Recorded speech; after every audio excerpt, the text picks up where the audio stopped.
સુરતમાં સદામ અને સાહિલ ધાક જમાવા નીકળ્યા હતા, પરંતુ સુરત પોલીસે સરેઆમ બંનેની હવા કાઢી નાખી.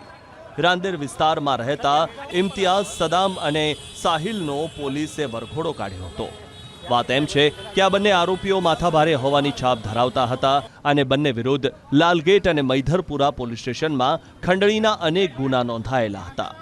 જો કે હાલ બંને આરોપીઓ પોલીસના ઝપટે ચડી ગયા છે અને પોલીસે કાયદેસરની કાર્યવાહી હાથ ધરી છે. સૌથી મહત્વની વાત એ છે કે કરોડોપતિ પરિવારનો સદામ સમગ્ર વિસ્તારમાં ખંડણી માંગતો અને લોકોને પણ ધમકાવતો. આ મામલે ભૂતકાળમાં પણ અનેક ગુના દાખલ થયા છે, પરંતુ આ બંને આરોપીનો વરઘોડો કાઢવામાં આવ્યો હતો. જ્યારે આરોપીનું સંઘર્ષ નીકળ્યું ત્યારે સ્થાનિકોએ ફટાકડા ફોડ્યા હતા અને પોલીસનું પુષ્પગુચ્છથી સ્વાગત કર્યું હતું. આ સાથે જ ગુજરાત પોલીસ જિંદાબાદના નારા પણ લગાવ્યા હતા. જિંદાબાદ! સુરત પોલીસ જિંદાબાદ!